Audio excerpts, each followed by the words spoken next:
यकीन नहीं होता कि 2025 की होली भी आ गई। सच में भाई, वक्त बड़ा ही तेजी से जा रहा है। पता नहीं चलता अब तो कि कब साल लगता है और कब खत्म हो जाता है और कुछ नहीं बदलता। नहीं माँ, ऐसा नहीं है। पिछले साल की होली और इस साल की होली में तो बहुत अंतर होने वाला है। पिछले साल बस आप, मैं और भैया ने ही होली मनाई थी, लेकिन अब तो हमारे साथ भाभियां भी होली मनाएंगी। वो तो है। वैसे बहुओं, अब जब तुम मेरे घर में आ ही गई हो तो अब मैं बड़े सालों के बाद सभी रिश्तेदारों को घर बुलाकर होली खेलूंगी। तुम लोग पकवान वगैरह बना लेना। जी माँ जी, होली के पकवान मैं बना लूंगी। देखो काव्या, मैं बड़ी हूँ और मैं गुजिया, पकौड़े, चने सब कुछ बहुत ही अच्छे बनाती हूँ, तो होली के पकवान तो तुम मुझे ही बनाने देना। अच्छा भाभी, वैसे मैं भी कोई कच्ची खिलाड़ी नहीं हूँ। मैं भी इतनी अच्छी ठंडाई और पकवान बनाती थी मायके में कि खाने वाले पूछते थे कि कौन से 5 स्टार होटल से खाना मंगवाया, इसीलिए पकवान तो मैं ही बनाऊंगी। नहीं, मैं बनाऊंगी। बोला ना, मैं बनाऊंगी।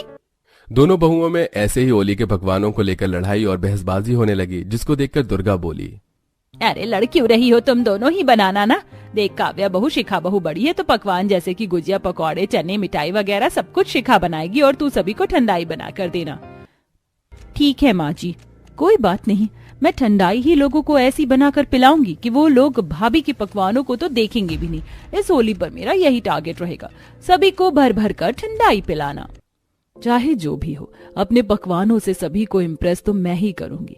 अगर सभी ठंडाई को भूल ना गए ना तो मेरा नाम भी शिखा नहीं।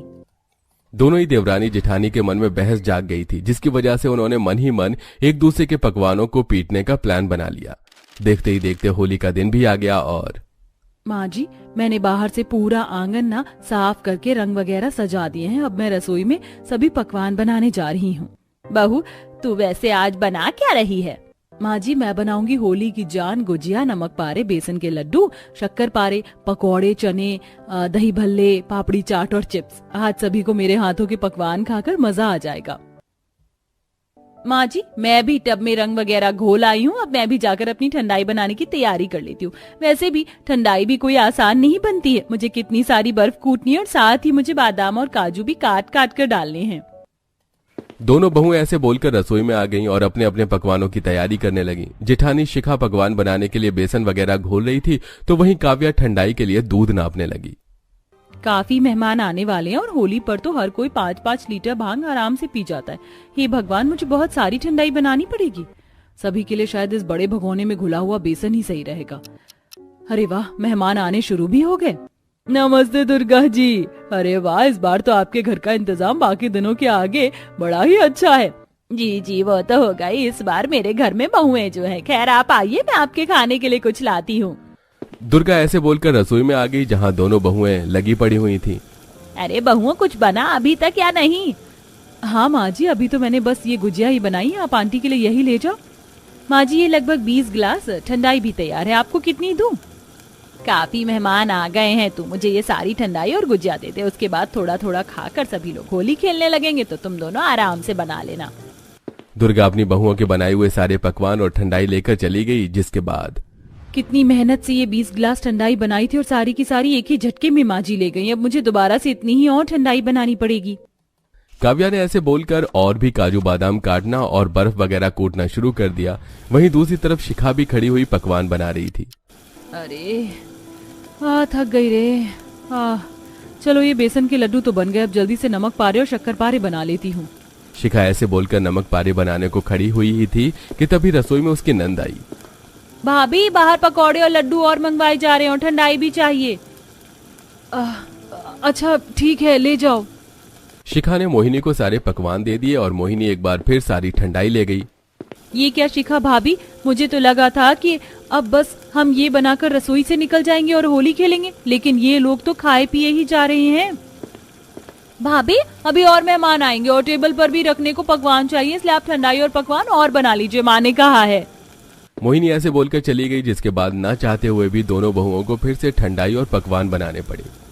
हे भगवान, मैंने कई 100 गिलास ठंडाई बना दी है, अभी और कितनी ठंडाई बनानी पड़ेगी।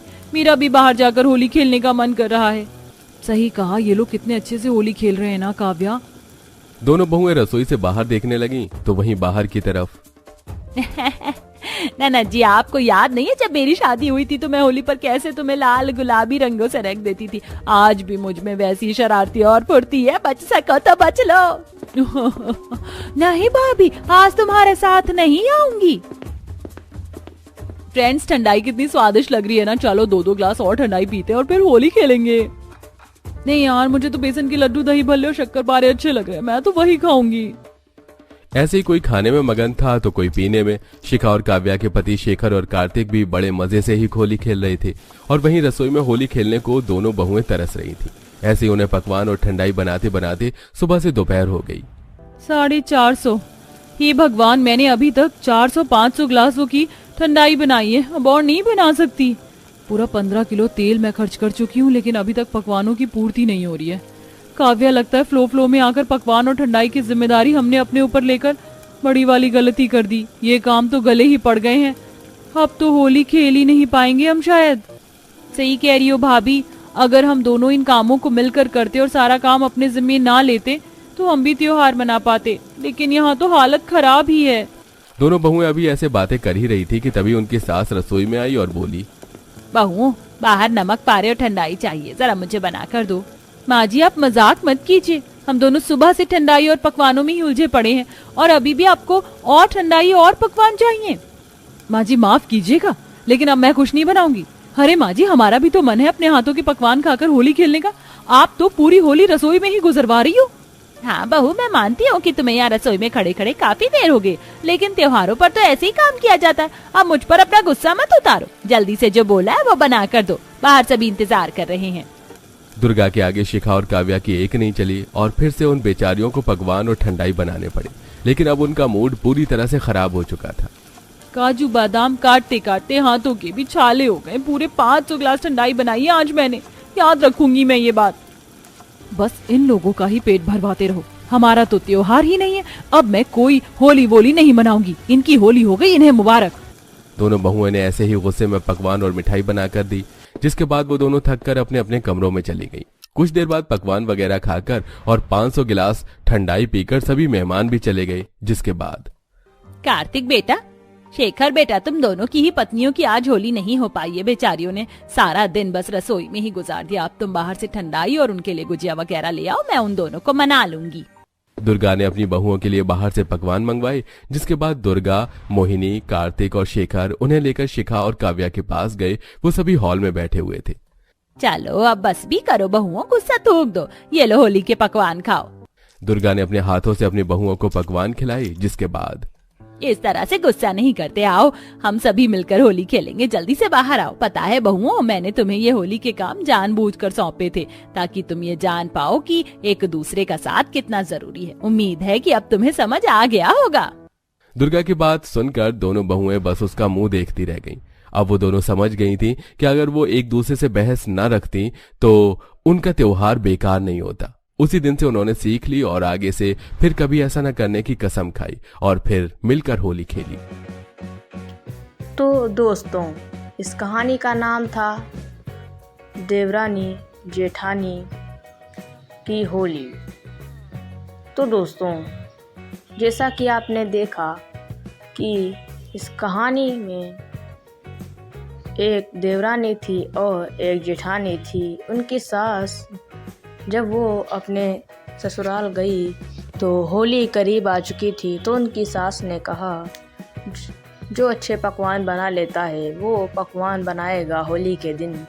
तो देवरानी और जेठानी लड़ने लगी कि मैं अच्छा पकवान बना लेती हूँ तो होली के दिन मैं पकवान बनाऊँगी। देवरानी कहने लगी कि नहीं, मैं अच्छा पकवान बनाती हूँ, मैं पकवान बनाऊँगी। तो जेठानी कहने लगी नहीं, मैं अच्छा बनाती हूँ और मैं ही बनाऊंगी होली के दिन। तो ऐसे करते करते दोनों में लड़ाई हो जाती है। तो सास कहती है कि चलो अच्छा, तुम दोनों मिल कर के बनाना और हम खा के बताएंगे किसकी अच्छी है और किसकी ज़्यादा अच्छी है।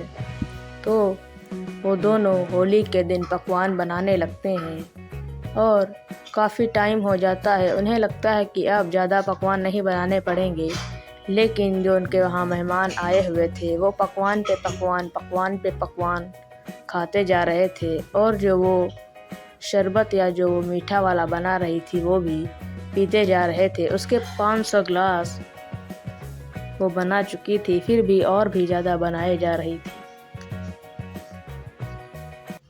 और वो अपनी पूड़ियाँ तले जा रही थी। इतने में उनका पेट नहीं भर रहा था।